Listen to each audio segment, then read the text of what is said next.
Hey guys, it's Jess. You'll notice I have a different background today. I'm still at my house, I'm just on my bed. I was just lazy and didn't feel like setting up my camera in front of my bookshelves. But as promised, today I am here to do a discussion video on Dear Bully, and as I've mentioned several times, this is a book, basically an anthology of stories told from the perspectives of all of these authors, and the authors come from all different perspectives. They were either bullied themselves, or they were the bully, or they simply witnessed bullying, either to a loved one or to someone at school. And I was really interested in reading this book. Certainly, bullying is an epidemic that is affecting everyone.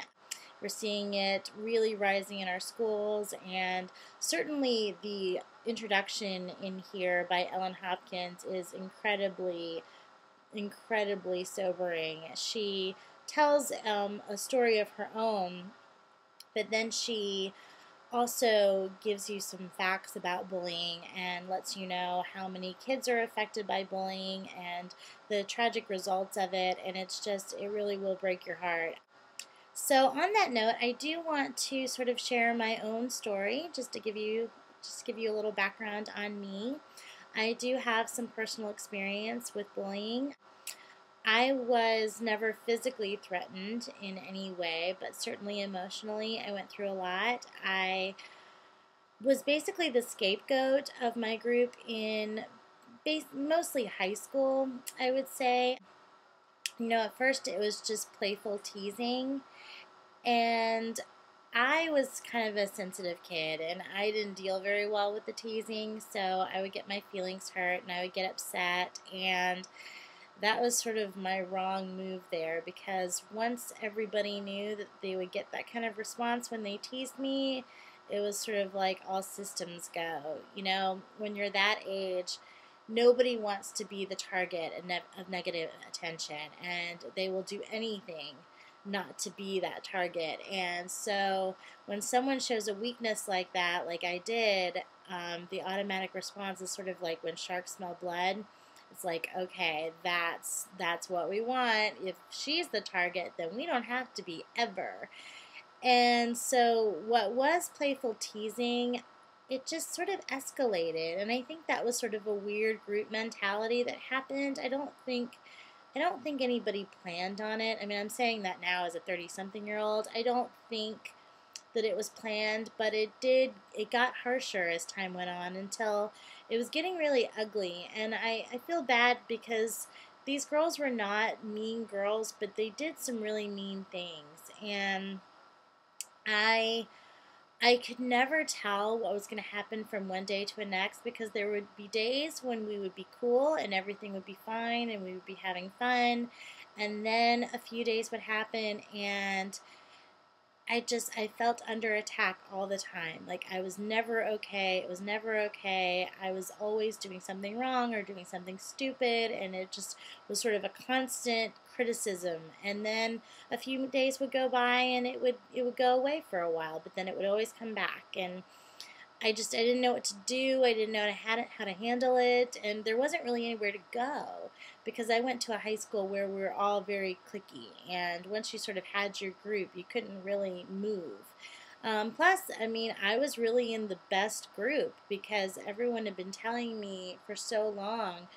you know, my my mother's friends would always say, "Oh, you're so lucky. Jessica is part of such a great group. They're such good girls." And we were sort of the good girls who never got in trouble and made good grades and all of that kind of thing. And so I really didn't know where else to turn. And it was also really sad because there were girls in the group who were really great friends of mine when we were alone, and then when we would all be together as a group, it's like they could never be brave enough to stand up for me, and that was always really hurtful. So yeah, for those years of high school, it was tough, and I went through some really dark days. And thankfully, high school does end, and I graduated, and went off to college and sort of decided that I wasn't going to have any more contact with those girls. I just kind of decided that none of those relationships were very healthy, and since I was going on to college, I didn't really need them anymore, and that ended up being a good decision. I met really great friends in college. I put them through the ropes, though. I was very distrusting of friendship because, I had such a history that I didn't really trust that even though you're nice to me now, how do I know that's going to last? And so I did sort of test my friends, but luckily they stuck with me, and eventually we were able to trust each other, and we're still friends today, so it all worked out. But I wanted to share that story. I think it helps that everyone knows that we all have a past, that we have all gone through hard times, and yeah, there were dark times for me. And even though I'm 30 years old, well, I'm 32, I still remember those days and how hard they were. So that's my story. But on to the book. This was one of those books that I was really interested in reading, and I was sort of setting myself up to have a particular reaction to it because it's the kind of book that you expect to cry, you expect to, just be completely heartbroken because these are heartbreaking stories, and to a great extent that was true. But what I really want to talk about is how I read this book. I read this book like a real book, cover to cover. One story after the next. And I have to admit that after a while, the stories started to lose their impact. Now, part of that is because, honestly, there are some stories in this book that are stronger than others. And I don't want to put down any authors because the truth is, I don't really want to rate this book. Laura at Bookish Expel, she mentioned the same thing, that it seems wrong to judge a book that is about this kind of personal subject matter because obviously these stories mean a lot to these people, and it seems wrong somehow to sort of rate their pain. So, and I kind of agree. I don't want to rate this book, and I don't want to call forward, that there are some authors in here that are better than others, because I don't know that that's necessarily true. There are just some stories that seemed more powerful to me than others. But one of the great issues that I ran into with this book is that after reading one story after another of such hard subject matter, I started to sort of drift. I think it's sort of like, if you're someone who watches a huge amount of horror movies, eventually you get desensitized. You're not scared anymore. The shock value has worn off because, you've sort of worked yourself up to a place where you already know where the surprises are going to happen. And in this book, I felt like the same thing was kind of true. I knew the heartbreak was happening, and so it was difficult to sort of, have the same reaction to every story. And so I was really telling other people, if you're going to read this, then I would suggest reading one story at a time, or just a few stories and then stepping back and putting some distance between you and the stories and then going back, so that you can see each story for its own story. Whereas when you read them all at once, stories can get lost, and that's not the point of this book. I mean, each story is important.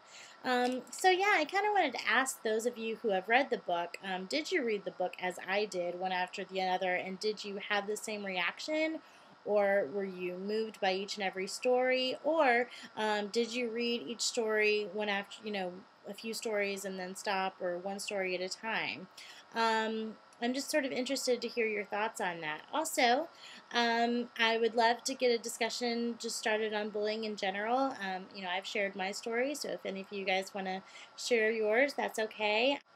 If any of you have not read the book but just want to participate in the discussion, then I welcome that too. So yeah, I'm interested to see what you guys all have to say about this. I hope you found this video interesting, and I look forward to your comments. Bye!